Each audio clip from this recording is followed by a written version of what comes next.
হয় ভারে কাটতে হয় নাহলে ধারে কাটতে হয়, আমার আম্মুরে বলতো, মানে হয় রূপে না হয় গুণে।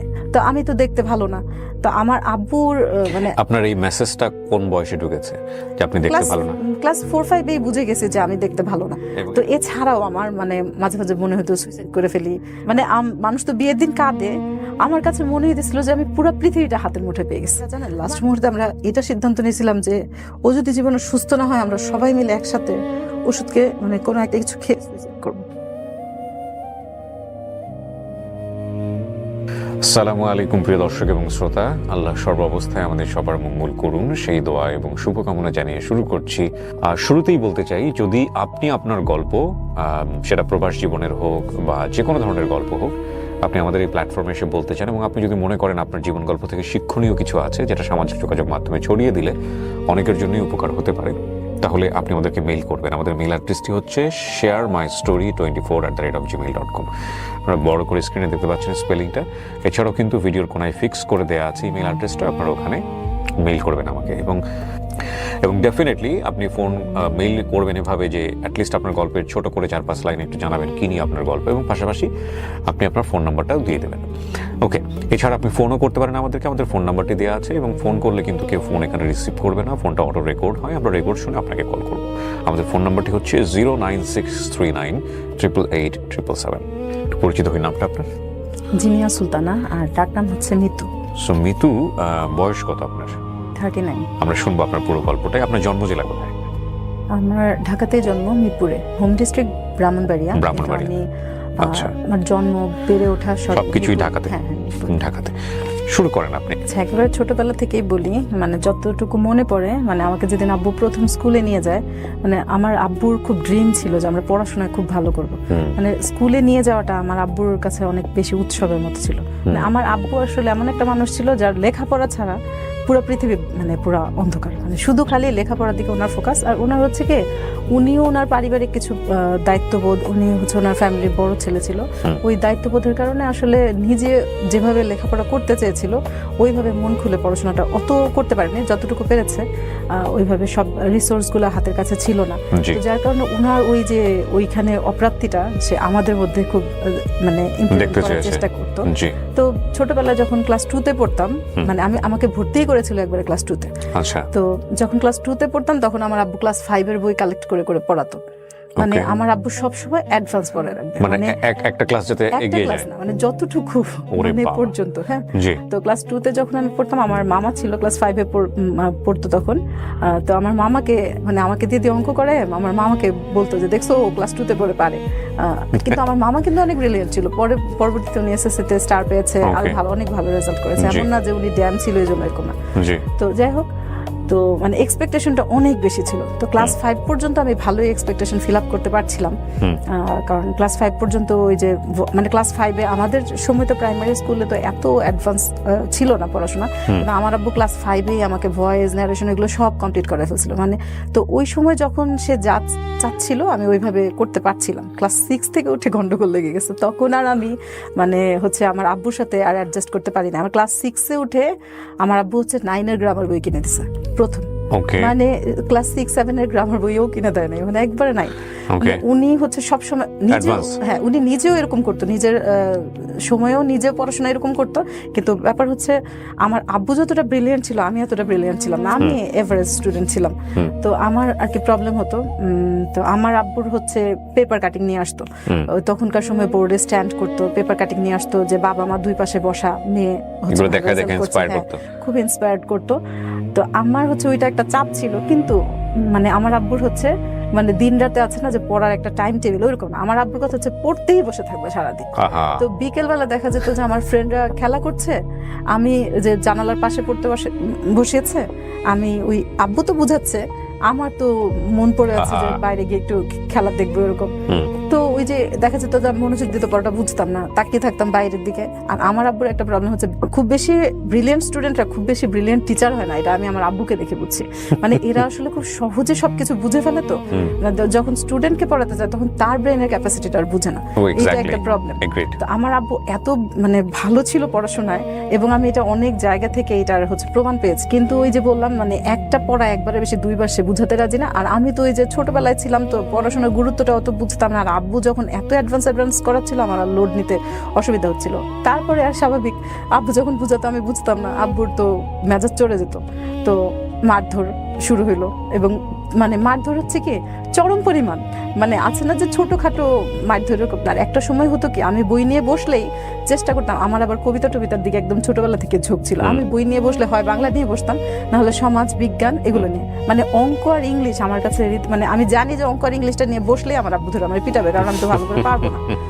তো টিচারও রেখে দিত না, কারণ আমার আব্বুর কথা হচ্ছে যে টিচার আসবে ঘড়ি ধরে ঘন্টা ধরে চলে যাবে, ভালো করে পড়াবে না। এবং এটা আমি এখন আমার জীবনে এটা হচ্ছে প্রমাণ পাচ্ছি। আমার আব্বুর মন হতো না, আই বের হয়ে যাও বের হয়ে যাও বের হয়ে যাও, তা আমি বের হয়ে যেতাম। আর মনে করেন বের হয়ে গেলে সারাদিন ঘুরপাক। আমি 2-1টা ঘটনা বলি, এখানে আর বেশি বাড়াবো না, কারণ আজকের টপিকটা আমার এটা না। তো মানে এরকম যে আমাকে একদিন, আমি ঈদের দিন সকালবেলা, তখন ক্লাস 5-এ পড়ি, ঈদের দিন সকালবেলা ঘুম থেকে উঠেছি, সবসময় তার এত সকালে উঠি না, জানি যে ঈদ। এখনের ঈদটা আর আমাদের ওই সময়ের ঈদটা কিন্তু একটু ডিফারেন্ট ছিল। আমরা তো বছরে একটা খুব সুন্দর ড্রেস পেতাম, 3 মাস আগে থেকে প্ল্যান করতাম যে ড্রেসটা পরলে কোথায় যাব, কিভাবে সাজবো।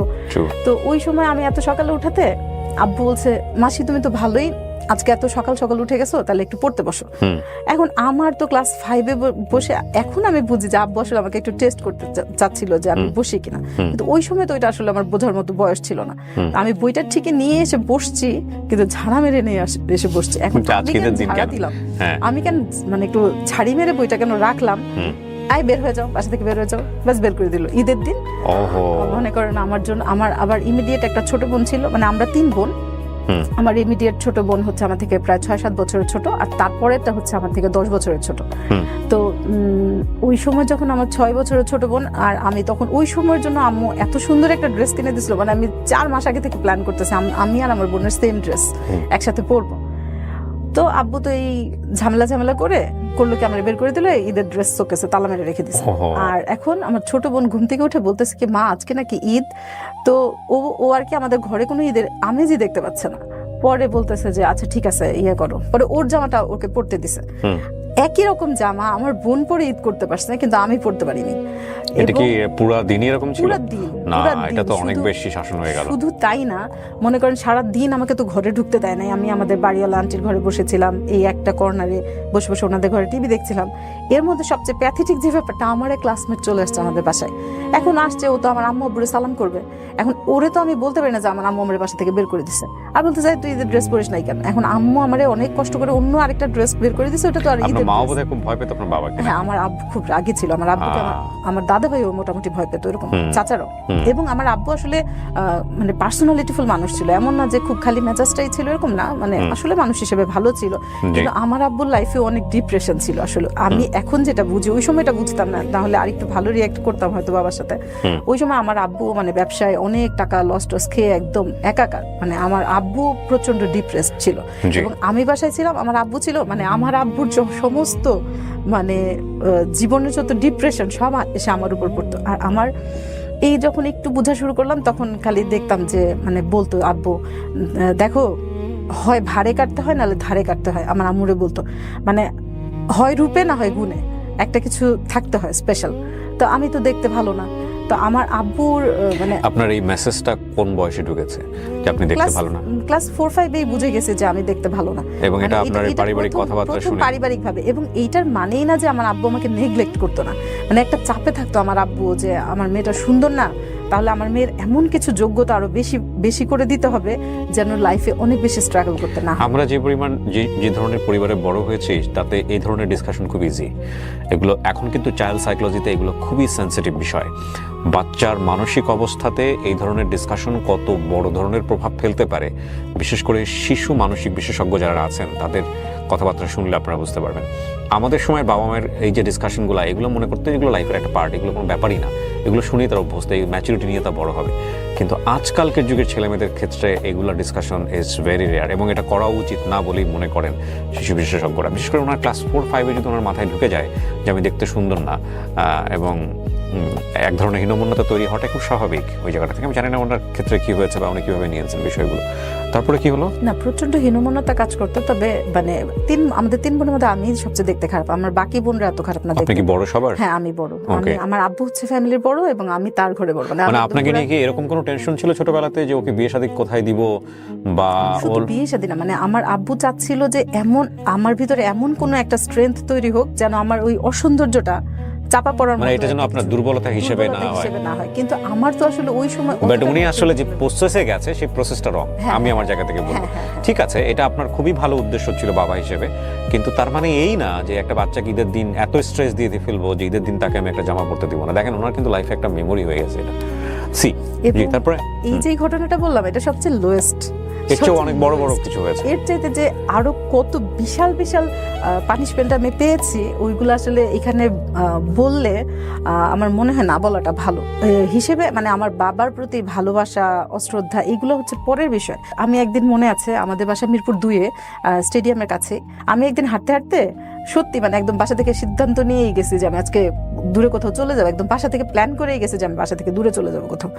তো হাঁটতে হাঁটতে এখন খুব হাসি পায় ভাবলে, আসলে খুব বেশি দূর যাইনি, আমাদের বাসায় ওখানে পাশে লাভ রোড আছে ওই পর্যন্ত গেছিলাম, কিন্তু এখন লাভ রোডটা যেরকম একদম ঝকঝকে তকতকে ওরকম তখন ছিল না, একদম খুব ঝোপঝাড়, তারপরে রাস্তার মাঝখানে একদম বেড়ার কিছু ঘরটর। তো ওইখানে যাওয়ার পর আমার হঠাৎ করে পিছন দিকে তাকিয়ে দেখি যে আমি আর রাস্তা চিনি না। পরে আমি হাঁটতে হাঁটতে হাঁটতে হাঁটতে আবার ঘুরতে, মানে আমি আর আমার বাসায় ফেরত আসতে পারিনি, কিন্তু আমার একটা ফ্রেন্ডের বাসা পর্যন্ত আমি চিনতে পেরেছিলাম, গিয়েছিলাম।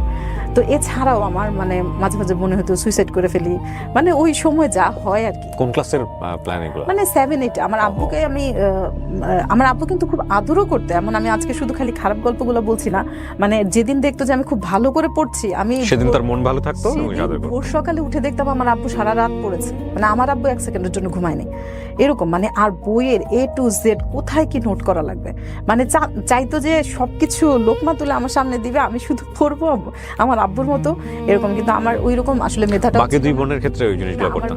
ওই 2 বোনের ক্ষেত্রে হয়নি কেন, আমার আব্বু হচ্ছে আমি ক্লাস 9-10-এ পড়ি সময় আমার আব্বু লিবিয়া চলে গেছিল। তো আমার মানে বোনদের গুড লাক যে ওরা আর কি আমার আব্বুর শাসনটা পায় নাই। আর আমার আব্বুর আরেকটা বিষয় ছিল, আমার আব্বু সবসময় বিশ্বাস করতো যে আগের লাঙ্গল যেদিকে যায় পরের লাঙ্গল সেদিকে যায়, এবং সমস্ত টর্চারিং এসে আমার উপর পড়তো। তো দেখা যেত যে আমার আব্বুকে আমরা ঈদের দিন সালাম করতে যেতেও ভয় পেতাম। আমি মানে সালামটা করতে গেলে আমার আব্বু কি রিয়াক্ট করবে এটাও একটা বিষয়। আমার ছোট চাচা আমাকে খুব আদর করতো, এবং একটা জিনিস হচ্ছে কি আমাদের পুরো ফ্যামিলির মধ্যে আমি ছোটবেলা থেকে বড় হয়েছি, মানে ফ্যামিলি বন্ডিংটা অনেক ভালো ছিল। আমার আম্মুর সাথে আমার ফুপির বা আমার দাদা ভাই দাদু আপার, তারপর আমার চাচাদের কখনো আমি এখনো পর্যন্ত আমার প্রায় 39 এজ, তার মানে ওনারও অনেক বয়স, কখনো দেখি নাই যে আমার দাদু ব্রু কুচকে আমার মার সাথে একটা কথা বলেছে, বা আমার মার কোনো একটা অভিযোগ আছে আমার ফুপু চাচা দাদা ভাই, ইভেন আমার দাদা ভাই মারা যাওয়ার সময় আমার আম্মুর জন্য 2 হাত তুলে দোয়া করে গেছে এরকম। মানে ক্লাস 9-10-এ আব্বু বিদেশ চলে গেল, বিদেশ চলে যাওয়াটা আমার জীবনের মানে ওই দিন আমি ঈদ করছি। মানে সবাই জিজ্ঞেস করতে তোমার আব্বু নাকি বিদেশ গেছে, আর আমি তো মানে মহা খুশি, মানে বাবা বিদেশ চলে গেলে তো মানুষের কষ্ট লাগে, আমি তো মহা খুশি, আমি মুক্ত পাখির মতো উঠতে পারবো, আমার ইচ্ছা মতো আমি বাসায় ঢুকতে পারবো। আব্বু থাকতে তো এরকম হতো যে নিজের ঘরের টেলিভিশন দেখার জন্য আমার চুরি করে ঘরে ঢুকতে হতো। আলিফ লালা তো তখনকার সময় অনেক স্পেশাল ছিল, ওইটাও দেখতে দিত না। তো মানে অনেকে বলতো এটা কি তোমার আপন বাবা, মানে এত মারধর করতো যে এলাকার সবাই জানতো যে আমার আব্বু আমার তারপরে মানে সৎ বাবা কিনা। তো এই ব্যাপারটা আমি আজকে উঠাতামই না, কিন্তু এটা সমস্যাটা আমি আরো যেটা সাফার করেছি, আমি অনেক বড় হওয়ার পরে হচ্ছে আমার আব্বুর এক বন্ধু আসছে।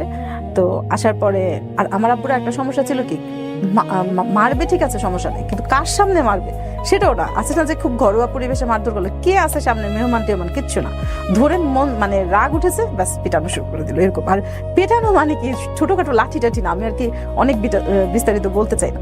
তো যাই হোক, পরে উনি আমাকে একদিন এসে মানে আমার আম্মুর সামনে বলতেছে, উনি একটু বোকাশোকাই ছিল, তো বলতেছে মিতুকে তো ছোটবেলায় মানে পুরো ওর আব্বু পুরো কুকুরের মতো পিটাইতো। আপনি চিন্তা করেন আমি তখন অনার্সে পড়ি, এরকম একটা বয়সে গিয়ে যখন আমি ছোটবেলার এই কথাটা শুনবো তখন আমার কতটুকু পেইন হইতে পারে। আমি ছোটবেলায় যে মায়ের খাইতাম সেইটা আমার কষ্ট লাগে না, এই যে এখানে সে বললো একটা মেমোরি ক্রিয়েট হয়ে গেছে মনে করেন। আর সবচেয়ে বড় কথা আমি তো জানি আমারে কেন মারতো, শুধু লেখাপড়াটা ছাড়া আমার আব্বু জীবনে আমার আর কোনো কিছুর জন্যই মারে নেই। ছোটবেলায় যে মায়ের খাইতাম সেইটা আমার কষ্ট লাগে না, এই যে এখানে সে বললো একটা মেমোরি ক্রিয়েট হয়ে গেছে মনে করেন। আর সবচেয়ে বড় কথা আমি তো জানি আমারে কেন মারতো, শুধু লেখাপড়াটা ছাড়া আমার আব্বু জীবনে আমার আর কোনো কিছুর জন্যই মারে নেই। 10-এ গিয়ে এক সাবজেক্টের রেজাল্ট খারাপ হয়ে গেল, ওইটা আমার জীবনে একটা খুব জরুরি ধাক্কা ছিল। আব্বুকে একটা চিঠি লিখছিলাম যে আব্বু আপনি আমার এসএসসি পরীক্ষা দেওয়ার আগে আমি লিখছিলাম যে আব্বু এইচএসসি তে আপনি আমার কেমন রেজাল্ট আশা করেন। আমার আর মানে ওই যে হায়ার সেকেন্ডারি স্কুল সার্টিফিকেট আর সেকেন্ডারি স্কুল সার্টিফিকেটের মধ্যে এইচএসসি লিখে ফেলছে। আমার আব্বু ওই চিঠি লাল কালি দিয়ে গোল দিয়ে সে লিবিয়া থেকে ওই চিঠি আবার ফেরত পাঠাইছে। মানে একটু মানে আমার আব্বু একটু অদ্ভুত টাইপের মানুষ ছিলেন। তো যাই হোক এরপর থেকে আমার জীবনে আর এসএসসি এইচএসসি ভুল হয় নাই। ফুপি হচ্ছে মানে মাঝে মাঝে আমার মনে আছে সন্ধ্যাবেলা ছাদে গিয়ে শেখাতো যে দেখো আমরা দেখতে সুন্দর। আমার ফুপি মানে আমরা আমাদের পুরো ফ্যামিলিতে আমরা সবাই মোটামুটি কালো, কেউ এত একদম সুন্দর না, কেউ খুব একটা। তো আমার ফুপি শেখাতো যে দেখো আমরা দেখতে ভালো না, তো আমাদের যদি একবার কোনো কারণে মান সম্মান চলে যায়, হ্যাঁ কোনো একটা যদি একটা ব্যাড রেকর্ড হয়ে যায়, এটা কিন্তু আসলে রিমুভ করা যাবে না। অন্যরা হয়তো যদি যারা খুব সুন্দর এদেরটা হয়তো রিমুভ হয়ে যাবে, কিন্তু আমাদের যেহেতু একটু দুর্বলতা আছে, আমাদের কোনো একটা ব্যাড রেকর্ড হয়ে গেলে কিন্তু এটা আসলে রিমুভ করা যাবে না। আর আমার তো এই দিকে ডাইভার্ট হওয়ার কোনো সুযোগই নেই, কারণ আমারে আসলে এত আমি চোখে পড়ার মতো ছিলাম না দেখতে। আর আমারও আসলে ওই দিকে মানে এত বেশি আগ্রহ ছিল না, বলতে আমি দুর্বল ছিলাম দেখি আমার ওইদিকে আগ্রহ ছিল না আর কি। এমন না যে আমি খুব যোগ্য ছিলাম তারপর আগ্রহ ছিল, এরকম না, আমার আসলে ওই অ্যাবিলিটি ছিল না। এই জন্য মানে উনি ওনার যোগ্যতা নিয়ে সচেতন ছিলেন, মূল কথা হচ্ছে এটা। উনি জানতেন, উনি মনে করেছেন যে আমি তো আসলে দেখতে ভালো না, আর এত বেশি কনস্ট্রেইন, এত বেশি মানে কনজারভেটিভ এনভায়রনমেন্টে বড় হয়েছি, সুতরাং আমার ওদিকে চিন্তা করার কোনো সুযোগই নাই। এটা আসলে ওনার অ্যাডোলেসেন্স বয়সে একটা ছেলেকে ভালো লাগার জায়গাটা উনি বোঝাচ্ছেন, আমি যদি ভুল না করে থাকি, রাইট? প্রেম প্রীতির যে জায়গাটা। ওই সময় থেকে আমার এটা মনে হতো যে আমি একটা ভালো জব করব, রান্না বান্না কিছু আমি তো ঘর সংসার করবোই না, আমার রান্না বান্না তো শেখার দরকার নেই। মানে করবেন না কেন? মানে বিয়ে শাদী হবে না আপনার? আমার বিয়ে শাদী হবে না দেখে আমি ওই প্রতিযোগিতায় নামবোই না। চিন্তা করেন ওনার পার্সোনালিটি কি পরিমাণ ডাউন করে দেওয়া হয়েছে, যে মানে উনি দেখতে এত অসুন্দর যে ওনার বিয়ে শাদী হবে না, এরকম একটা চিন্তা ওনার মাথায় ঘুরে। আর আমি হচ্ছে মানে নিজের ওই প্রেস্টিজটা ওখানে পাংচার করতে যাবো না, করবো না, মানে ওই সেক্টরটাতে আমি আসলে নাম লেখাতেও চাই না, প্রতিযোগিতায় নামতেও চাই না। তো যাই হোক এরপরে হচ্ছে কি মানে এর মধ্যে নতুন নতুন মোবাইল হচ্ছে হাতে আসা শুরু করলো, মানে অনার্স সেকেন্ডারির দিকে আমার ফোনে কথা বলতে খুব ভালো লাগতো। আর অনার্সে থাকতে আমি হচ্ছে মেইনলি পর্দাটা মেনটেন করতাম মনে হয় শুধুমাত্র আমাকেই আর কি। আমার ফ্রেন্ডরা এখন যদি দেখে, এমন অনেক ফ্রেন্ডরা আছে আমাকে হিজাবে দেখলে চিনবে, এমনি চিনবে না। তো ক্লাসমেটদের মধ্যে হতো কি মানে ফ্রেন্ডলি রিলেশনটা ছিল, কিন্তু মানে সবার না কেমন যেন একটা আলাদা রেসপেক্টের জায়গা ছিল। যেমন আমার একটা ছেলে ফ্রেন্ড হয়তো একটা মেয়ে ফ্রেন্ডের সাথে একটা দুষ্টামি করে একটা কথা বলবে জিনিয়া তুই একটু সামনে আগা, ওর একটা কথা বলবো। তো আমার আরেক ফ্রেন্ড বলতো এই ওর সামনে বলতে পারলে ওর সামনে কেন বলবি না, বলে দে না, মানে আমার একটু হুজুর মনে করতে হয়। যাই হোক, তো ওই রকম একটা মজার ব্যাপার। আর কবিতা তখন আমি বুধ হয়ে আসছি যে কবিতা প্রেজেন্টেশন, আমি তো তখন এইদিকে কিছু একটা করব, কিন্তু আসলে এই যে জীবনে আমি কিছু করতে পারবো না এইদিকে, ওইটা তো আর ওই সময় আমি বুঝিনি। যাই হোক, তো তখন দেখা যেত কি আমার কিছু ফ্রেন্ডরা ক্লাসমেটরা মানে চাউর হয়ে গেছে যে আমি খুব ভালো কবিতা আবৃত্তি করতে পারি, এবং আমি তখন টুকটাক কবিতা লিখতামও। ফ্রেন্ডরা খুব উৎসাহ দিত, খুব পছন্দ করতো। তো প্রায় দেখা যেত দুই একজন ফ্রেন্ড আছে যারাও খুব কবিতা পছন্দ করতো, ফোন দিলে কথা বলে জিজ্ঞেস করতো যে কবিতা আবৃত্তি করে শোনা। তো কবিতা আবৃত্তি করে শোনাতাম। আর কবিতা আবৃত্তি কেউ শুনতে চাইলে আমার মনে হতো যে আমার সবচেয়ে প্রিয় জায়গা, মানে এমনও হয়েছে যে আমি ভাত খাচ্ছি, আমার কোনো একটা ফ্রেন্ড বলতেছে যে দোস্ত একটা কবিতা শোনা, আমি ভাতের প্লেট সাইডে রেখে কবিতার বই নিয়ে এসে কবিতা শোনাতাম। মানে এটা আসলে ওর ভালো লাগার চেয়ে আমার ভালো লাগা বেশি ছিল, এরকম। তো পরে যাই হোক এরকম কথা টথা বলতে মানে ফোনে কথা বলতে আমার ভালো লাগতো। আর অনেকে হয় না যে ফোন দিলেই মানে মেয়েরা বিশেষ করে ফোন রং নাম্বারে আসলে একদম খুব ওভার রিয়েক্ট করে। আমি আবার ওভার রিয়েক্টটা করতাম না, কারণ আমি জানতাম যে আমি এমন কোন আকাশের চাঁদ না যে আমার যখন ফোন করে একদম মানে কেউ একদম খুব বিরক্ত করবে, এরকম করেও নাই কেউ কখনো। তবে অসুন্দর হওয়াতে আমার একটা অ্যাডভান্টেজ ছিল কি, আমার জীবনে মানে ওই যে কি বলে দুষ্টামি করার মতো কেউ আমার জীবনে আসে নাই, মানে ফান করার জন্য বা একটু টাইম পাস করার জন্য এরকম মানে কেউ আসে নাই বা আপনি সুযোগও দেন না? সুযোগ দেই নাই, মানে তাদের চোখে আসলে তো পড়ার মতো আমি ছিলামই না, সেজন্য। যাই হোক এরপরে একদিন কি হলো, আমার হচ্ছে আমার মেজো চাচা আমাদের বাসায় কিছুদিন ছিল, এখানে একটা কোম্পানিতে জব করতো। তো ওনার সাথে দেখা করার জন্য ওনার এক দূর সম্পর্কে আত্মীয় ছিল, আমরা দুলাভাই বলতাম, আমাকে দুলাভাই লাগে। দুলাভাইয়ের হচ্ছে একজন কলিগের সাথে আমাকে একদিন কথা বলাই দিল।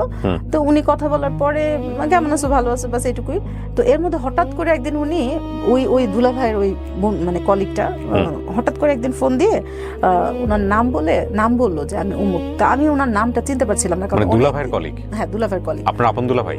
না না না, ওই যে আমার চাচার দূর সম্পর্কে আত্মীয়, কিন্তু মানে সম্পর্কটা খুব ভালো ছিল, উনি মানুষ হিসেবে খুব ভালো ছিল, তো ভালো লাগতো আর কি, আর উনিও খুব স্নেহ করতো। তো এর মধ্যে উনি হচ্ছে ওই যে ওই ভাইয়াটা হঠাৎ করে ফোন দিয়ে অ্যারাবিক না কেমন একটা আনকমন ল্যাঙ্গুয়েজে কথা বলতেছিল। তা আমি বলতেছি, তা আমি এক তো নামটা চিনতে পারতেছি না, আর হচ্ছে কথা বলার পর ভালো লাগে না। তো এর মধ্যে হচ্ছে উনি আমাকে মানে এর আগে আবার যখন বাংলাদেশে থাকতে কথা বলেছিল, তখন আমাকে যেদিন আমার সাথে প্রথম কথা বলেছিল, পরের 1 ঘন্টা পরে ফোন দিয়ে আমাকে বলতেছে, তুমি কি আমার নাম্বারটা কাউকে দিয়েছো? এই কথাটা শুনে আমার এত রাগ উঠছে যে আমি ওনার নাম্বার কাকে দিতে যাবো। আমি একটু ক্লিয়ার করার জন্য বলি, মানে আপনার দুলা ভাইয়ের কি হয় সম্পর্কে? উনি কলিগ, দুলা ভাই কলিগ। সো উনি আপনার সঙ্গে কথা বলতো? হ্যাঁ হ্যাঁ। কেন কথা বলতো? কথা বলতো না, একদিনই বলেছে।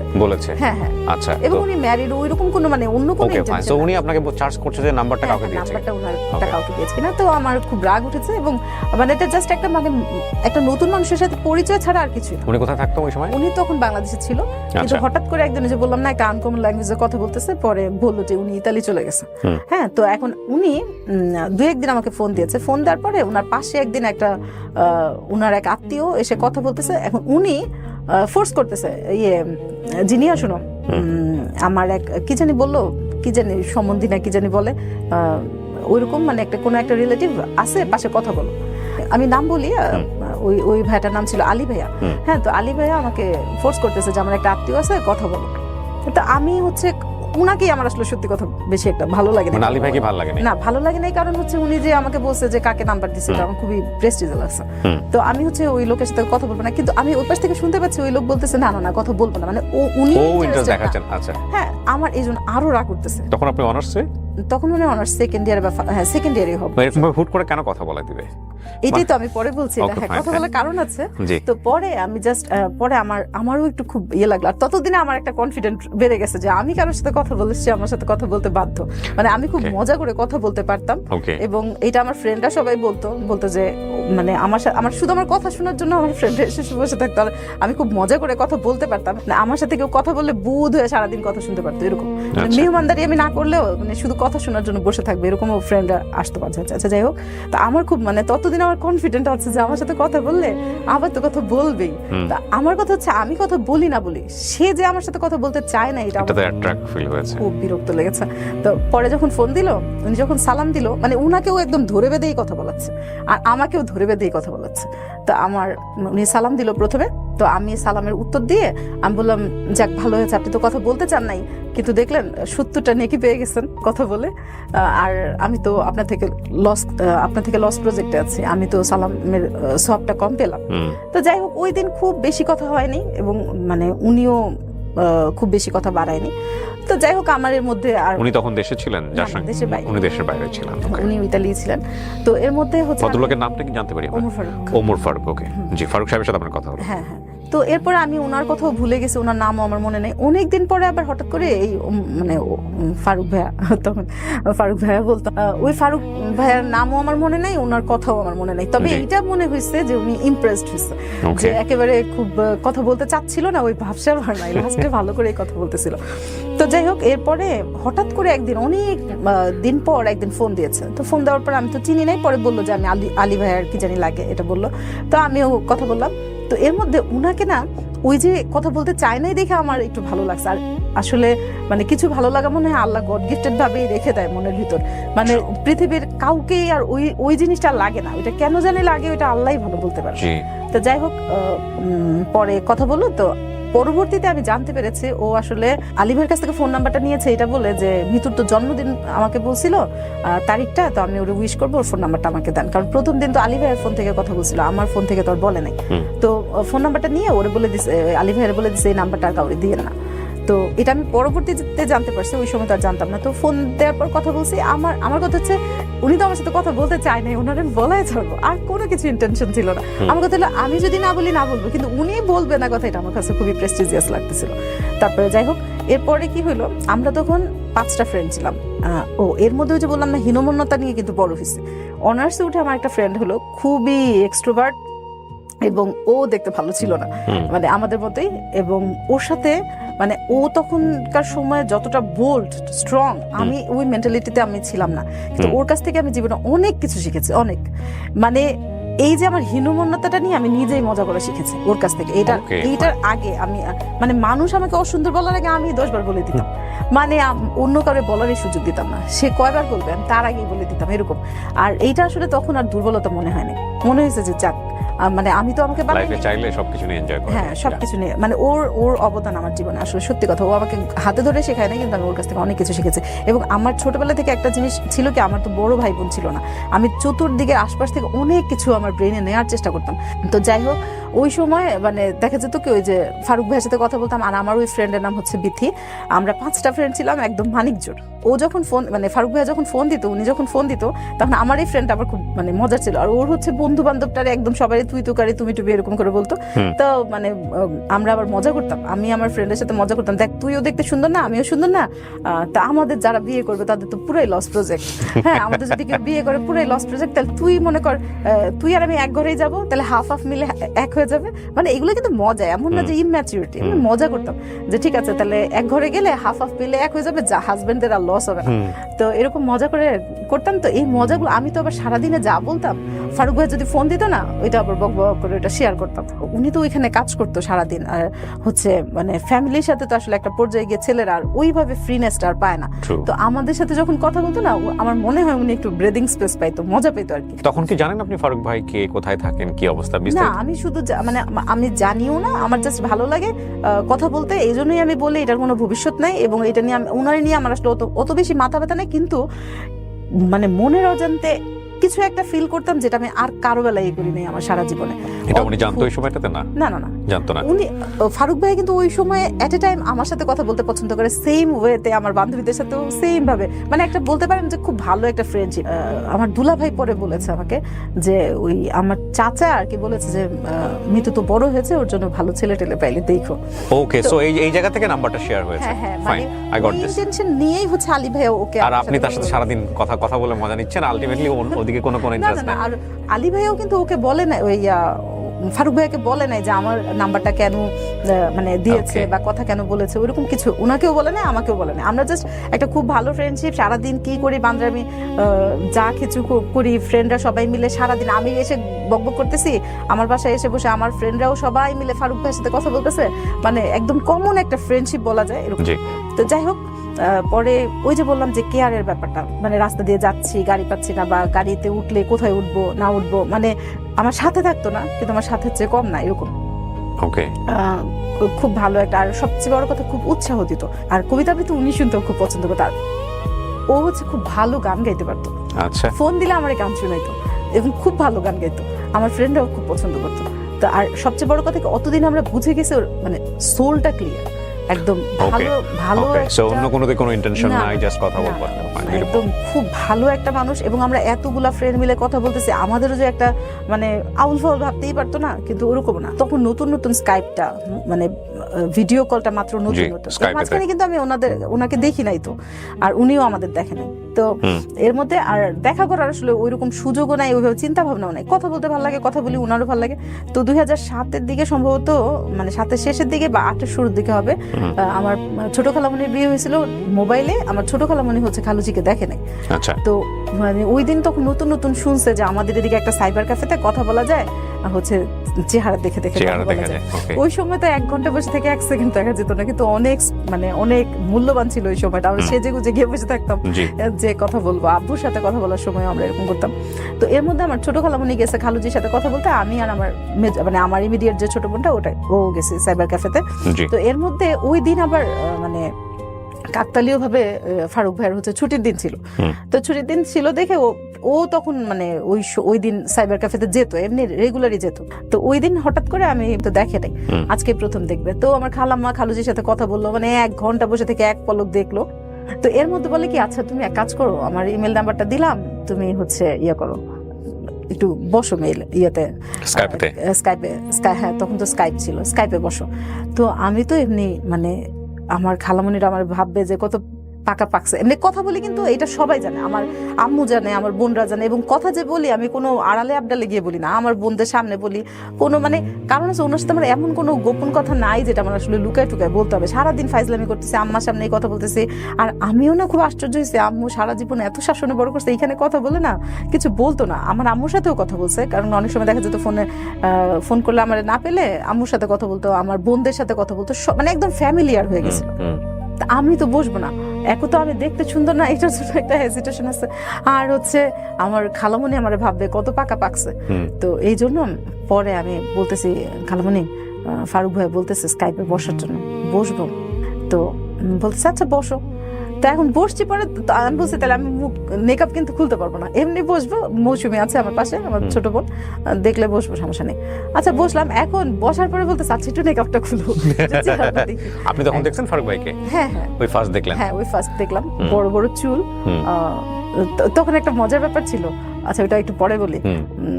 বড় বড় চুল, ওরে দেখে আমার মেজো বোন, মানে আমার মেজো বোন অনেক সহজ সরল, হাসতে হাসতে মানে পাগল হয়ে যেতেছে, এরকম অবস্থা। তো ওই পাশ থেকে ফারুক ভাই খুব আনইজি ফিল করতেছে, মজাও পাচ্ছে, আনইজিও ফিল করতেছে। তো হঠাৎ করে আমি আমার বোনের দিকে তাকায়, ওর মানে এক্সপ্রেশনটা দেখতে দেখতে ঘুরে তাকায়, দেখি স্কাইপের চেয়ার খালি, ওই পাশে চেয়ারে আর নাই, দেখি চুল বেঁধে আসছে। মানে শোল্ডার পর্যন্ত চুল ছিল আর কি, মানে বাবলি চুল ছিল আর কি। তো চুল বেঁধে আসছে।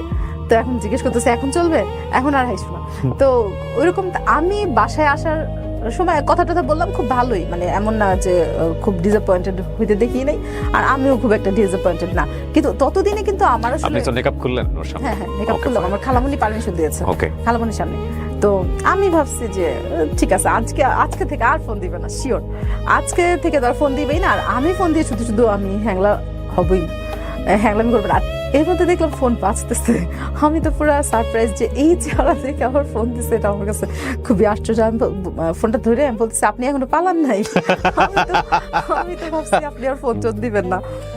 পরে বলতেছে কেন, ফোন না দেওয়ার মতো কি আছে? পরে আর আমার আবার হচ্ছে পলিসিস্টিক ওভারি সিনড্রোমের প্রবলেম আছে। তো এই কারণে হচ্ছে কি আমার যে পলিসিস্টিক হলে তো কিছু কিছু সিমটম থাকে, যেমন মুটিয়ে যাওয়ার প্রবণতা। তখন মোটা ছিলাম না, তখন স্লিম ছিলাম ঠিকই, কিন্তু প্রচন্ড ছিল, একনির প্রবলেমটা ছিল প্রচুর।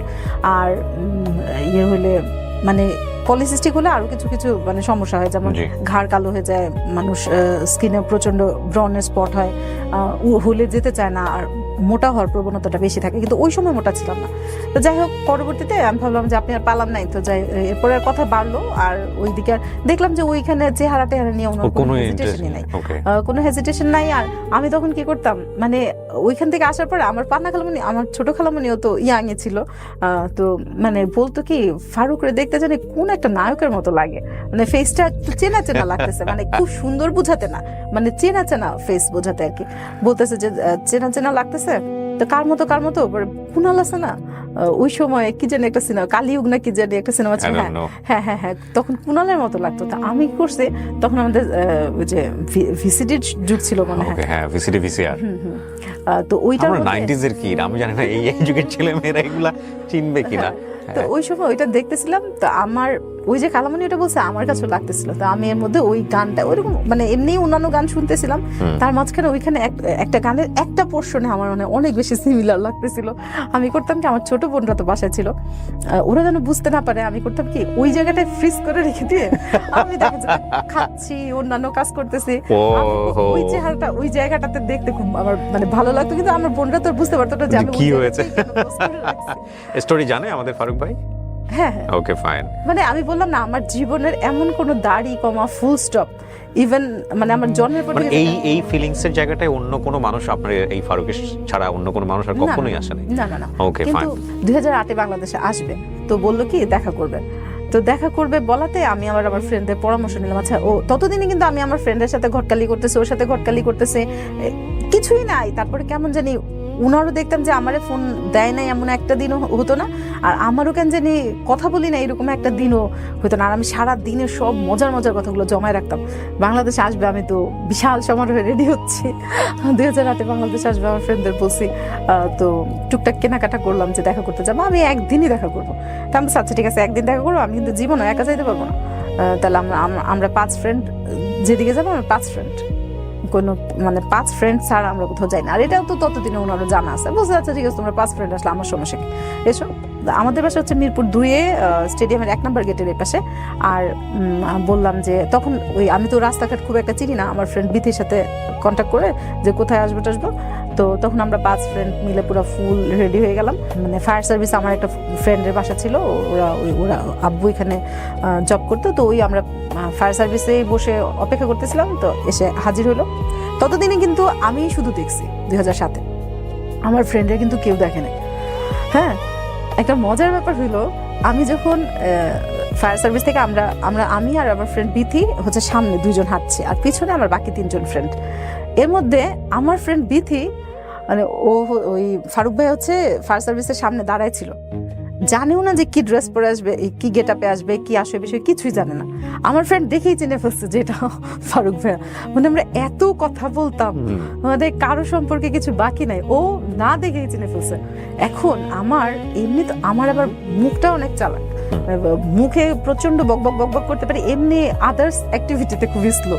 মানে মুখে আমার সারাদিন বোমা ফাটাতে বলে মানে একদম পুরো দুনিয়া লন্ডভন্ড করে ফেলতে পারবো, কিন্তু এমনি আদার্স বিষয়গুলোতে খুবই ঠিক তার উল্টা ক্যারেক্টার।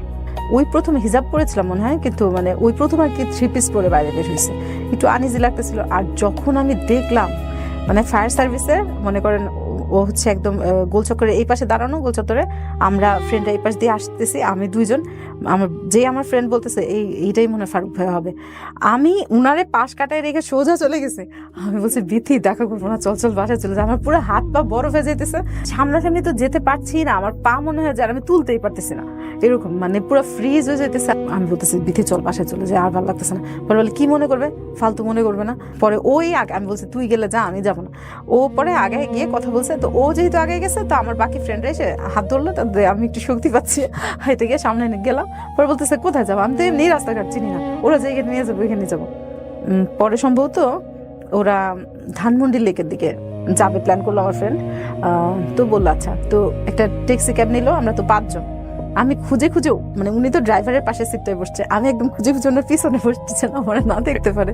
আর আমার ফ্রেন্ডরা তো ওই পাশে সারা জায়গা, আমার ফ্রেন্ডরা তো ঠিক মানে আমার ফ্রেন্ডরা আমার চাইতে বেশি কথা বলতেছে বাস্তবে। আর আমি হচ্ছে কেমন আছেন সালামটা দিয়েছিলাম, সালাম দিয়ে কেমন আছেন জিজ্ঞেস করার পর আমার মুখ দিয়ে যে আমি কি বলবো এটাও বুঝতেছি না, আর কোনো কথা খুঁজেও পাচ্ছি না। তো যাই হোক পরে ধানমন্ডি লেকে গেলাম। তো যাই হোক আমরা বসেছিলাম। ওই দিন একটা মজার ব্যাপার হচ্ছে আমরা 5 জন বসছি, ও একা বাদাম ছিলে দিচ্ছিল আর কি, চীনা বাদাম কিনে ছিলে দিচ্ছিল। আমরা 5 জন খেয়ে শেষ করতে পারতেছিলাম না, ওর বাদাম মানে এত ফাস্ট বাদাম ছিলে দিচ্ছিল, আমরা 5 জন খেয়ে শেষ করতে পারতেছিলাম না। আর একটা জিনিস ওই দিনই আমার খুব ভালো লেগেছিল, যে রাস্তা পার হওয়ার সময় মানে এত মানে খুব রেসপন্সিবল একটা মানুষ যেভাবে একদম খুব দেখে দেখে রাস্তা পার করে দেয়। ইভেন শুধু একটা মজার ব্যাপার হচ্ছে যে শুধু আমাকেই যে পার করে দিছে এরকম না, আমার সবগুলো ফ্রেন্ডকে। তো এই জিনিসটা আমার জন্য আমার জীবনে প্রথম অভিজ্ঞতা, কারণ আমি আগে দেখতাম আমার ফ্রেন্ডরা কাউকে পছন্দ করে, অ্যাফেয়ার আছে, দেখা গেছে স্বাভাবিকভাবে তার বয়ফ্রেন্ড তো তারই কেয়ার করবে, আমারই তো আর কেয়ার করার তাতে কোনো এত দায় নেই। তো সবসময় দেখতাম যে আমি পিছনে পড়ে থাকি, আমি এরকম। ওই জীবনে খুব ওই দিনই প্রথম জীবনে খুব স্পেশাল ফিল হইলো, মনে হইলো যে মানে আমাকেও খুব বেশি টেক কেয়ার করার মতো একজনকে। কিন্তু এরকম না যে ওই দিন শুধু আমাকেই রাস্তাটা পার করে দিচ্ছে, এরকম না, বাট ওইটা আমার জন্য নতুন অভিজ্ঞতা, ভালো লাগলো। তো যাই হোক ওই দিন পরে চলে আসলাম, তারপরে তো কথা বলতেছি এটা সেটা, বাসায় আসার পর আবার বকবক, কিন্তু ওইখানে কথা বলতে পারি নাই। পরে যাই হোক পরে আবার কয়েকদিন পরে বলতেছে দেখা করবা। এখন আমি 2 দিন পর আমার বান্ধবীদের কোথা থেকে জোগাড় করবো 5 মিনিটে, সবাই তো কোনো না কোনো কাজে ব্যস্ত। ওই দিন ওকে আমি বলি নাই আমি কি জামা পরে যাব, কিন্তু ও না কাকতালীয় ভাবে আমি যে ড্রেসটা পরে বের হয়েছে ওই ড্রেসটাই পরে বের হয়েছে। ওই দিন হচ্ছে একটা শাহবাগে গিয়ে শাহবাগের মোড়ে সিএনজিটা একটু থেমেছে, একটা ফুলওয়ালা মেয়ে আসছে। তো তখন আর কি বলতেছে যে ফুল কিনেন ভাবির জন্য কিনেন। তো বলতেছে এখানে কেউ তো তোমার ভাবি না, এরা 2 জন আমার শালি। ওই মেয়েটা কেন জানি না রাগ করে আমার চাইতে তাও আমার ফ্রেন্ড যে বিথি ও তাও আমার চেয়ে একটু ভালো দেখতে, ও কেন জানি ওইটা না বলে বলতেছে কি কে বলছে, মানে ও খুব রাগ হয়ে গিয়ে বলতেছে কে বলছে দুইটা আপনার শালি, এইটা আপনার বউ এটা আপনার শালি। আর মানে স্বাভাবিকভাবে একটা কেমন একটা মানে বিব্রতকর অবস্থা। সিচুয়েশন। হ্যাঁ। আর আমি মানে বিথিকে বলছে বউ, আপনাকে বলছে না, শালি। আমাকেই বলছে বউ। ও আপনাকে বউ বলছে, ওকে শালি বলছে। ওকে বলছে শালি। এইটাও আমি মানে খুব আমার কাছে অদ্ভুত লাগে, আর খুব রাগ হয়ে বলতেছিল। এবং আমরা তিনজনই খুবই একটু মানে অকওয়ার্ড সিচুয়েশন ফেস করছে। তখন উনি বডি বিল্ডার টাইপের ছিল আর কি। মানে আমি ঠিক যতটুকুই সাদামাটা, মানে ঠিক উল্টোটা। Okay fine. খুবই জিম টিম করতো। আমার চুল টুল বড়, তো ঢাকা ইউনিভার্সিটির ওদিকের একটা রাস্তা দিয়ে আমরা কোনো একটা দরকারে যাচ্ছিলাম। মানে ফারুক ভাই আমাদের থেকে একটু আগে হাঁটতেছিল, আর ও তখন উনি হচ্ছে হুডি পরে আসছিল, 23 লেখা একটা গেঞ্জি, স্লিভলেস, মানে হাতা কাটা স্যান্ডো গেঞ্জি না, স্যান্ডো গেঞ্জি না, হুডি মানে হচ্ছে হলো মানে স্লিভলেস হুডি। হ্যাঁ, স্লিভলেস হুডি, আর প্যান্টটাও হচ্ছে লুক গুড, মানে চোখে পড়ার মতো, মানে কি আমি বলি আপনি সবকিছু একদম ছবির মতো মনে রেখেছে। It's beautiful. হ্যাঁ, পরে হচ্ছে কি ওই কত সালের গল্প এটা? এটা 2008 এর, অনেক আগে, 2008 16 বছর আগে। আমি আর বিথি হচ্ছে পিছনে পিছনে হাঁটছে, আর ওই দিন খুব অনেক বেশি মানুষজন ছিল, কি কারণে জানি না। টিএসসি তে যখন আমরা হেঁটে যাচ্ছিলাম, তখন পাশ থেকে ওই আশপাশের লোকেরা তো জানতো না যে আমরা একসাথে। তো মজার ব্যাপার হচ্ছে ও হেঁটে যাচ্ছিল আর আমরা একটু পিছনে। তো ছেলেরা হচ্ছে বুলি করতেছিল ভাইয়াটা, মানে ওই সময়ের জন্য উনি একটু দেখতে একটু অন্যরকম, মানে খারাপ লাগার মতো না, ভালো লাগার মতো, কিন্তু মানে হয় না 100 জনের মধ্যে একটু চোখে পড়বে এরকম, মানে আহামরি না হইলেও হয় না যে একটু মানে একটু বডি শেপের কারণে হোক আর যেমনি হোক একটু ওনারে ছেলেদেরই চোখে পড়ার মতো আর কি। যাই হোক, মানে বোঝা যাচ্ছিল যে উনিও বিয়ে শাদী করবে না, আমিও বিয়ে শাদী করবো না, কিন্তু পছন্দের ব্যাপারটা ক্লিয়ার হয়ে গেছিল যে মানে পছন্দ করে, হ্যাঁ পছন্দের ব্যাপারটা ওইভাবে বলি নাই কেউ কাউকে, বা কোনো একটা রিলেশনে যাবো এরকম কিছু না, কিন্তু আমিও বুঝতাম যে আসলে আমার সাথে কথা না বললেও মানে একটু কষ্ট পায়, বা বাসায় মনে করেন ফোন দিয়েছে আমার বোনের কাছে, খুঁজে পায় নাই, আমার বোনের কাছে বলছে ঠ্যাংটা বেশি লম্বা হয়ে গেছে, একটু কেটে ছোট করার দরকার, এরকম। আর আমার ঘরের মানুষ কেউ কিছু মনে করতো না। এর মধ্যে ওই দিন দেখা করবে, আমি হচ্ছে বাসা থেকে শাড়ি পরে বের হয়েছিলাম, আর আমরা বেরিয়ে হয়েছিলাম মনে হয় রাতের 7টা-8টার দিকে। তো 10টা বেজে যাবে, তো উনি তো আবার যাবে নারায়ণগঞ্জ, ওনাদের বাড়ি হচ্ছে নারায়ণগঞ্জ যাবে। তা আমার কাছ থেকে একদম বিদায় টিদায় নিয়ে আমাকে রিক্সা করে দিল, অনেকখানি রিক্সা চলে আসছে। এরপরে হঠাৎ করে পিছন থেকে এর মধ্যে মনে বলতেছিলাম যে আচ্ছা ঠিক আছে, তো ইনশাল্লাহ ও খালি এইটা বলতেছিল যে আমি যখন আবার ফেরত আসবো 3 দিনের মধ্যে তোমার সাথে দেখা করবো, আবার যদি আসি তখন 3 দিনের মধ্যে দেখা করবো। আমি বলছি না, আপনি কই থাকি, মাটির উপরেই থাকি না নিচেই থাকি, তার কোনো ঠিক আছে, আপনি 3 দিনের মধ্যে এত গ্যারান্টি দেন কিভাবে? তো যাই হোক, এরকম কথা টথা বললাম, চলে গেল। চলে যাওয়ার পর 2009-এর দিকে সম্ভবত আমার বাসায় একটা মানে পারিবারিক ভাবে একটা প্রপোজালের মতো আসছিল। ওনার পক্ষ থেকে? না, ওনার পক্ষ থেকে না, অন্য কোথাও একটা বিয়ে আসছে। ওনার সাথে তো আমার কোনো কমিটমেন্টের জায়গা ছিল না। তা আমি ফারুক ভাইয়ের কথা ওই ভাইয়াকে বলছি যে আমি এরকম আমার একটা ভাইয়ার সাথে কথা বলি, এরকম বলি, খুব মজার ভাইয়াটা, আপনার সাথে পরিচয় করে দেবো। ওই ভাইয়ার কোনো প্রবলেম নাই, কথা বলবে। তো ওই ভাইয়াটা মানে যে ভাইয়াটা আপনার বিয়ের প্রস্তাব নিয়ে প্রপোজাল, হ্যাঁ। তো আর ওই ভাইয়াকে যখন ওর কথা বলছি, খুবই সহজভাবে অ্যাকসেপ্ট করে নিছে, সমস্যা নেই, কথা বলবে। আর তখন তো কনফারেন্স করা যেত, মানে এখনো যাই হোক তখন আর কি কনফারেন্স করে কথা বলতাম।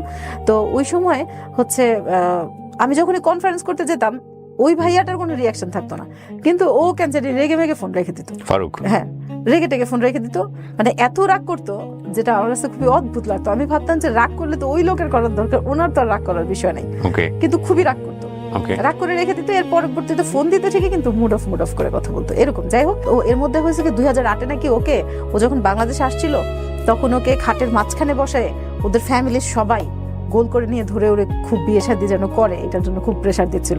ও হচ্ছে বিয়ে করবে না, কোনো রকম মানে করে চলে গেছে, অনেক বুঝাইছে যে আমার ফ্যামিলির অনেক রেসপন্সিবিলিটি আছে। তখন হলো ওর উপরে ফুল ফ্যামিলি ডিপেন্ডেন্ট, একদম ফুল। তো বলতেছে এত রেসপন্সিবিলিটি আসলে কোনো মেয়ে এসে আমার এইভাবে তো আসলে মানে সঙ্গ দিবে না, তা আমি এখন আরেকজনের আনলে আমার এখন খাপ ছাড়া হয়ে যাবে আমার দায়িত্ব পালন করার ব্যাপারটা, এটা বলে টলেও চলে গেছে। এখন 2009-এর দিকে সম্ভবত একদিন আমাকে বলতেছে যে আমার তো ভাইয়ের সাথে কথা বলছি, এরকম তো তোমাদের বাসায় পাঠাবো। তো এর মাঝখানে আমারই কিছু বলে নাই জীবনে কোনোদিন যে পছন্দ করে বা কাউরে কিছু বলবে, কিন্তু আমাকে জীবনে প্রথমেই বলছে যে আমার ভাইয়ের সাথে শেয়ার করছে তোমার ব্যাপারটা, আর হচ্ছে তোমাদের বাসায় পাঠাবো। তো এর মধ্যে আমি যেহেতু আর উনি ওইভাবে বলে নাই, আমি আর এটা বেশি করে শুনতে চাই না, নিজের একটা প্রেস্টিজের ব্যাপার আছে না। ফোর্থ যে ভাইটা ওকে, আর হচ্ছে ফার্স্ট যে ভাই, ও দুজনকে পাঠাইছে আমাদের বাসায়, পাশের ঘর থেকে রেডি হচ্ছে, ও আমার ফোন দিয়ে বলে দিতেছে যে টিপ করো না, টিপলে পছন্দ করবে না, এই কালারে পরো না, ওই কালারে পরো না। আমি তার মানে আপনার বাসায় লোক পাঠাচ্ছে উনি আপনাকে বিয়ের প্রস্তাব দেওয়ার জন্য, এটা আপনি জানতেন আগে থেকে? না, ওই যে 2009 বললো আর কি। Okay, fine. আর এবং এর মাঝখানে কোনো অ্যাফেয়ারের কোনো বিষয় নাই, জি। কিন্তু আমিও অ্যাটাচমেন্ট ফিল করতাম, ও অ্যাটাচমেন্ট ফিল করতো। ওকে, হ্যাঁ, তো বলে দিচ্ছে, হ্যাঁ, প্রপোজাল পাঠানোর জন্যই পাঠিয়েছে। তো এখন আমি তো এই দুইজনের সাথে কিন্তু আমি কথা বলেছি ফোনে, জি। এবং ওই যে ফোর্থ যে ভাইটা, ওর সাথে আমার খুবই ভালো সম্পর্ক, মানে কথা বলছি ফ্রিটলি, আর ওরাও ভালোই রেসপন্স। এর মধ্যে এখন আমি পাশের ঘর থেকে রেডি হচ্ছি, রেডি টেডি হয়ে এখন আমাকে যখন দেখবে, আমার নানু আছে বাসায়, আমার মারা, আমি যে ড্রয়িং রুমে যাব, আমি এত মানে মিলিটারি টাইপের করে কথা বলি। এখন আমি তো মানে যখন ওনাদের সামনে যাব, পুরো রেডি টেডি হয়ে বসে আছে, এখন দরজার সামনে গিয়ে আমি আর পাওয়ারের সামনে যেতে পারতেছি না। এখন পাশের ঘর থেকে ওর বড় ভাই বলতেছে, কথা বললে তো মনে হয় যে মিলিটারি ফেল, এখন এই রুমেই আসতে পারে না। তো আসলে আমি দেখতেছি মানে প্রায় 10-15 মিনিট ধরে দাঁড়ায় আছি, আমার নানু আমাকে ধাক্কাচ্ছে, আমার পাই সরে না, আমি পরে আর যেতেই পারি না। এরা পরে ভিতরের ঘরে এসে এরা পরে আমি পরে ভিতরের রুমে পরে বসে আছে, দেখ তোমাদের আসতে হবে না, আমি আসতেছি। পরে ওর ভাইয়ারাই আসলো, একসাথে খাওয়া দাওয়া করলাম, মানে প্রথমে খাবার টেবিলেই বসলাম, আর ওই ড্রয়িং রুমে আর যে ফর্মাল দেখা সাক্ষাৎ ওইটা আর হইলই না। এবং ওইখানে বসে থেকে আমার তো যাই হোক, এর মধ্যে আমাকে তো দেখে টেকে গেল, ছবি টবি নিয়ে দেখাইছে, বা ছবি টবি বাসায় দেখানোতে প্রথমে তো আর এত একদম ফার্স্ট আমার কানে মানে আমার ওর যে 3 নাম্বার যে ফোর্থ যে ভাইটা, ও ফোন করে বলতেছে যে বাসা থেকে তো রাজি হয় নাই, কি করব? তা আমি বলছি আচ্ছা এটা কোনো ব্যাপার না, আমি প্রস্তুত আছি, আমি এটার জন্য মানে আমার কোনো মন খারাপ নেই। পরে বলতেছে না, আরে না, আমি ওর কথা শুনেই বুঝছি যে পজিটিভ কিছু বলবে। এনগেজমেন্টের দিন সবাই আসলো, তো ওকে দেখে আমাদের ঘরের সবাই মহা খুশি, মানে ওকে দেখে সবাই খুবই ইমপ্রেসড। খেতে যখন বসবে তখন আমি মানে ওর আম্মুকে যখন খাবার দিচ্ছে, তখন আমি বলতেছিলাম ওর আম্মু তো হচ্ছে দুধ দিয়ে ভাত খায়, এমনি তরকারি তো খেতে পারে না। আমার ওর হচ্ছে বোন পুরো অবাক হয়ে গেছে, তুমি কিভাবে জানলা? মানে আমি আসলে ব্যাপার হচ্ছে কি, শুধু মানে ওর সাথেই অ্যাটাচ ছিলাম না, ফ্যামিলির সাথেও অ্যাটাচ ছিলাম। মানে ওর সাথে যেমন ওর ব্যাপারে যেমন ইন্টারেস্টেড ছিলাম, ওর ফ্যামিলির ব্যাপারে খুব ইন্টারেস্টেড ছিলাম। তো যাই হোক, এখন তো বিয়ে শাদী হয়ে গেল। বিয়ে হলো কত তারিখে? 26শে সেপ্টেম্বর 2010। 2010-এর 26 সেপ্টেম্বর বিয়ে হলো। Happily married. হ্যাপিলি ম্যারিড মানে অদ্ভুত। আমার বিয়ের ঘটনাটা মানে মানুষ তো বিয়ের দিন কাঁদে, আমার কাছে মনে হয়েছিল যে আমি পুরো পৃথিবীটা হাতের মুঠে পেয়ে গেছি। মানে আমার অখুশি হওয়ার তো কোনো বিষয় না, আমি জোর করেও কাঁদতে পারি নাই। এবং এইটার জন্য আমার আব্বু প্রায় খোঁটা দিত, তোমার মেয়ে তো হাসতে হাসতে বিয়ে বসে চলে গেছে, তার কোনো দুঃখ নাই, কান্না নাই, কোনো কষ্ট নাই। এত খুশি ছিলাম আমি, এত খুশি ছিলাম মানে বলার মতো না। আর ওরা হচ্ছে পুরো বাস দিয়ে আসছিল, লোকজন যেহেতু নারায়ণগঞ্জ থেকে এত দূর থেকে আসছিল, আর হচ্ছে আমাদের বিয়ের গাড়িটা। তো প্রথমে ওর যে ফোর্থ যে ভাইটা, ও বলতেছিল যে গয়নাগাটি পরে এদিক দিয়ে গেলে, ওইখান তো রাস্তা অনেক তখন একটু ছিল, রিস্কে ছিল না। বলছে না, বিয়ের কি আমি 100 সারা সবসময় বসবো নাকি, এইখানে গাড়ি দিয়ে যাব। তো আমি প্রথমে গাড়িতে বসেছিলাম, ও ছিল, আর তারপর আমার ওই ফোর্থ দেবরটা ছিল, আর সামনে অপরিচিত একজন। সারাটা গাড়ি আমি এত কথা বলছি, আমার মনে হয় না পুরো পৃথিবীতে কোনো বউ এত কথা বলে। আর ইভেন কথা বলার ব্যাপারটা কি, আমি আসলে এত খুশি ছিলাম, ওই খুশিটাই রিফ্লেক্ট করতেছিল। এবং মানে আমি যে একটা নতুন পরিবেশে যাবো, এখানে অ্যাডজাস্ট করতে পারবো কিনা, আমার জীবনে যে কি আসতেছে সামনে, কি পরীক্ষা, ওইগুলো নিয়ে আমার কোনো মাথা ব্যথাই নাই। মানে আমার এইরকম একটা মানুষকে আমি মানে আমার জীবনে সত্যি সত্যি পাইছি। এবং বিয়েটা হয়েছে যে আমি আর টেরই পাইনি। এর আগে আমি খুব বেশি বিয়ে অনুষ্ঠানে অ্যাটেন্ড করি নাই, আমার বিয়েটাই মনে হয় আমার জীবনে আমি প্রথম খাইছি বলা যায়। কারণ এর আগে যত বিয়ে হয়েছে, আমি বিয়ে পড়ানোটা দেখি নাই। আমার যে বিয়ে হয়ে গেছে আমি টেরই পাই না, আমি বিয়ের। আর সবচেয়ে বড় কথা, আমি ভাবতাম যে এটা ওর ফ্যামিলি, আমি যদি ওর ফ্যামিলিরে ভালোবাসি, তাহলে ওর মনটা আমি খুব সহজে জয় করতে পারবো। কারণ বিগ লার্নিং, ওর মনটা জয় করতে পারবো।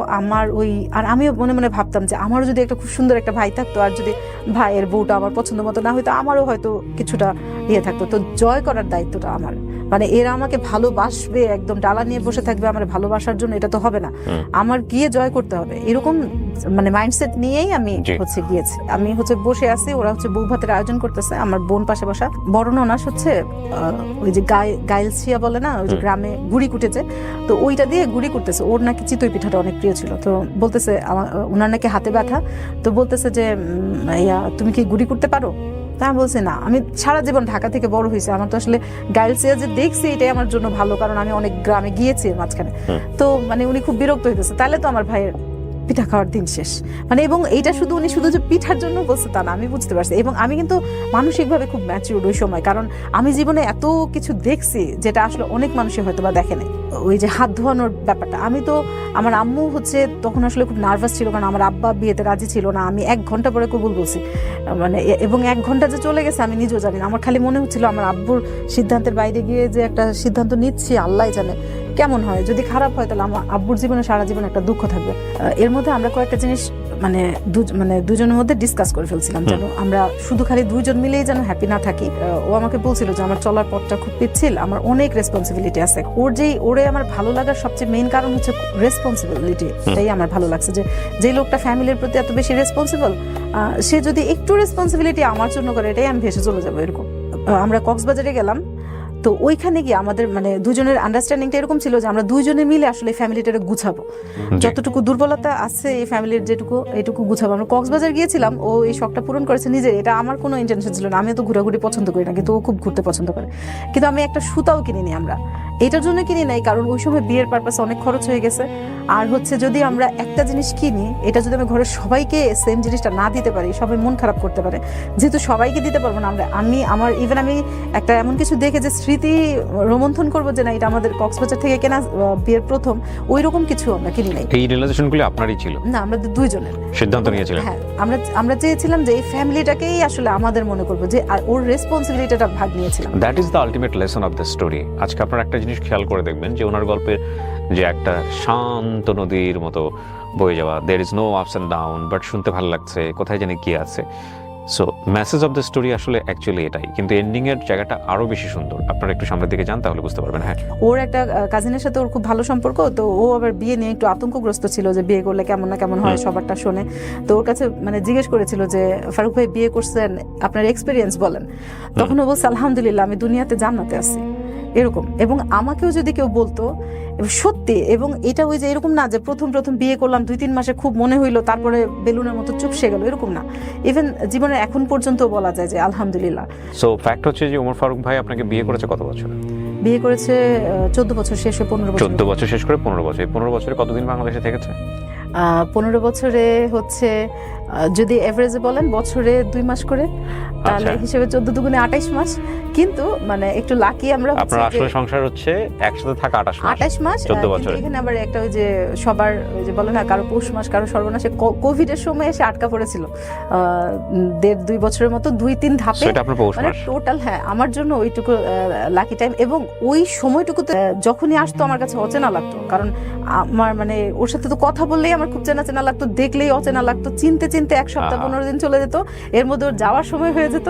মানে যতবারই আসতো আমার কাছে ততবারই নতুন মনে হতো। এই বিয়ের পরে ওই যে কোভিডের সময় এসে যে আটকা পড়ে গেল দেশে, তখনই আর কি বুঝলাম যে না আসলে হাজব্যান্ড ওয়াইফের সম্পর্কটা এমন হয়, মানে একটু গোছানো একটা পাখির বাসার মতো একটা কিছু হয়। তার আগ পর্যন্ত খালি আসবে মেহমানের মতো আর কি।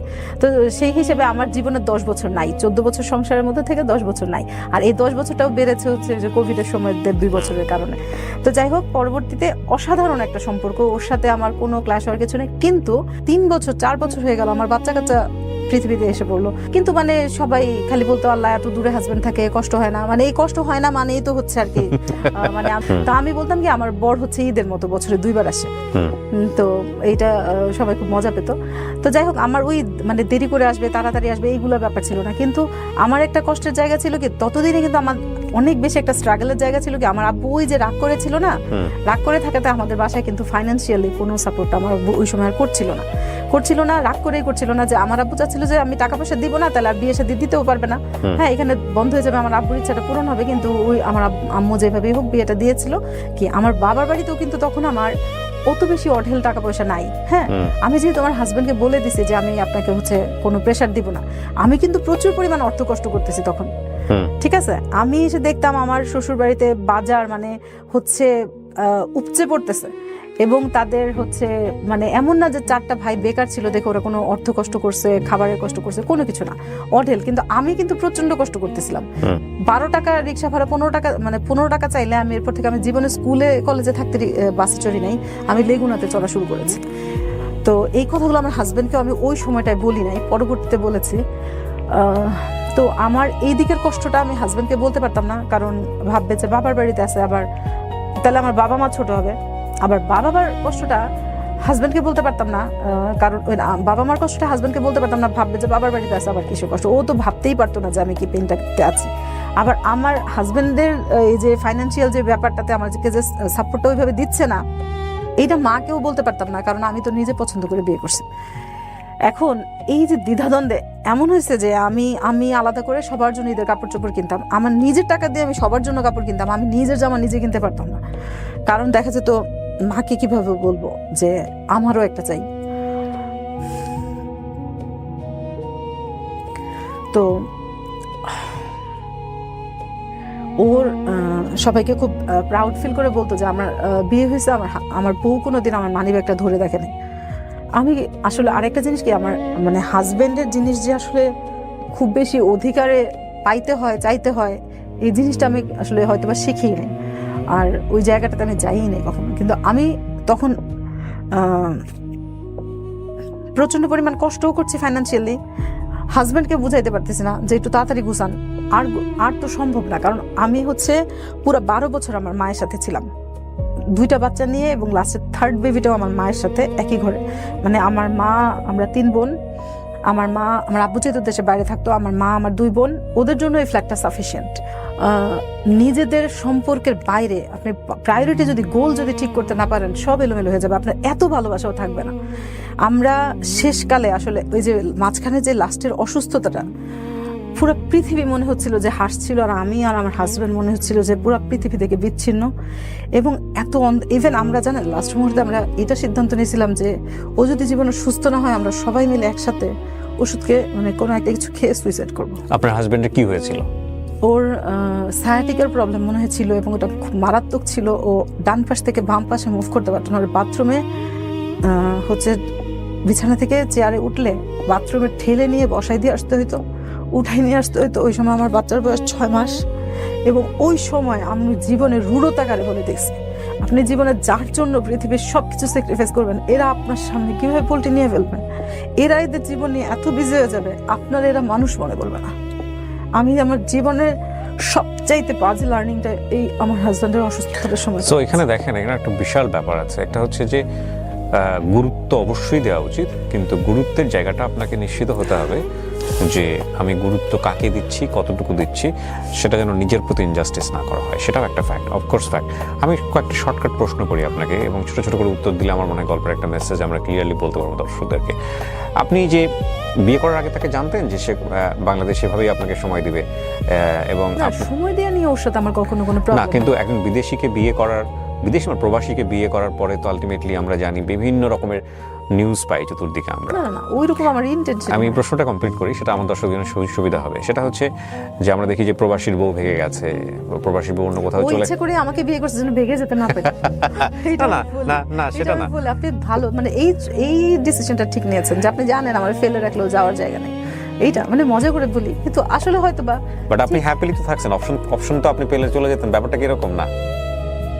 আমার যদি আমার মনে হয় যে আল্লাহ না করুন, মানে আমি এই চ্যালেঞ্জটা আল্লাহকে একসেপ্ট মানে আল্লাহকে দিচ্ছি না, কিন্তু ওর জীবনে যা কিছুই হোক আমি শেষ জীবন পর্যন্ত ওর সাথেই থাকার মতো মন মানসিকতা এখনো রাখি। আমার অনেক কষ্ট হয়েছে ওর প্রতি, আমার অনেক অভিযোগ। আমি সেটাই বলছিলাম যে আমরা একটা ফুল একটা অপোজিট একটা গল্প আজকে এখানে উপস্থাপন করেছি, যে ভদ্রলোক আজকে এখানে যার গল্পটা আসার কথা ছিল তার ওয়াইফের গল্প এসছে, এবং এই যে দেখুন ধরেন আপনার ওনার 14 বছরের সংসারের জীবনে উনি মাত্র 2 বছর ওনাকে ঠিক মতো কাছে পেয়েছে, এবং সেটা জেনে শুনেই ওনাকে আপনি বিয়ে করেছেন।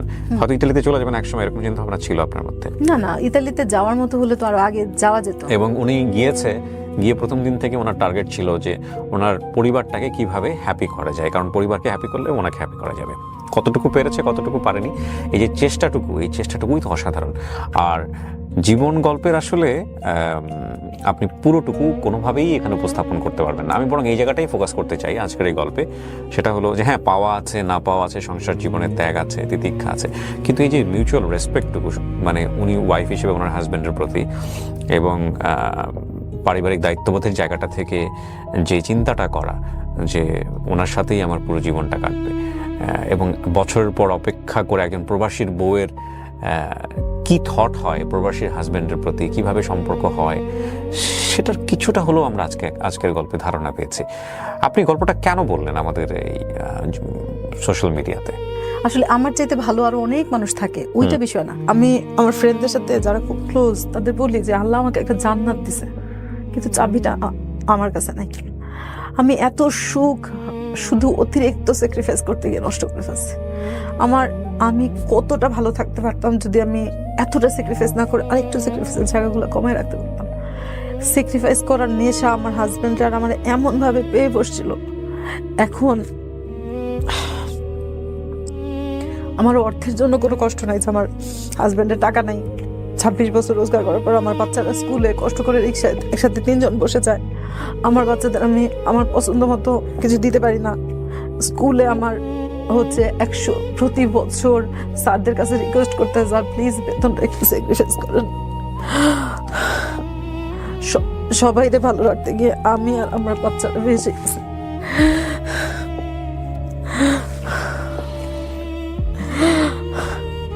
ঠিক আছে ভাইয়া, ওই যে টিস্যু সামনে আপনার আসবে।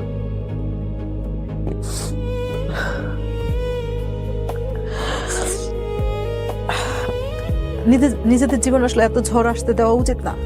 নিজেদের জীবনে অন্তত এই হাজব্যান্ড ওয়াইফের সম্পর্কটাকে একটু পাশে রেখে অন্য জায়গাগুলোকে একটু সেকেন্ড প্রায়োরিটিতে রাখা উচিত। আমি বলছি না যে দায়িত্ব পালনের জায়গা না, কিন্তু আপনি জীবনে কাকে প্রায়োরিটি দিবেন এটা অনেক ইম্পর্টেন্ট। একটা সময় গিয়ে দেখবেন আপনি যাদের জন্য স্যাক্রিফাইস করতেছেন তারা নাকের ডগায় ভালো তো থাকবেই, আপনাকে তারা মানুষের মূল্যায়ন করবে না, কিন্তু আপনি কিন্তু ভেসে যাবেন। জীবনের জায়গাটা ঠিক করতে হয়। এত ভালোবাসার পরেও ভালো থাকা যায় না কখনো, যদি আপনি আপনার গোলটা ঠিক করতে না পারেন। আমরা খুব প্রেসাইসলি বললাম, শেষের 1 ঘন্টার জায়গাটা আমি খুব ছোট্ট করে এনেছি এবং সেটা আসলে অফ এর টক অনেক বেশি হয়েছে। আমার কাছে মনে হয়েছে যে আমরা যদি ওই জায়গাটা বড় করি তাহলে স্টোরিটা আসলে যে মেসেজটা ক্যারি করতে চাই সেটা হবে না। উনি লাস্টের দিকে সে একটা কথা বলতে চেয়েছিলেন, সেটা হয়তো আপনারা কিছুটা আঁচ করতে পারবেন, যে ওনাদের দুজনের সংসারের শুরুটাই ছিল রেসপন্সিবিলিটি দিয়ে। সেখানে ভালোবাসাটাকে ওনারা টার্ন করেছেন রেসপন্সিবিলিটির দিকে এবং সেই রেসপন্সিবিলিটি পালন করতে গিয়ে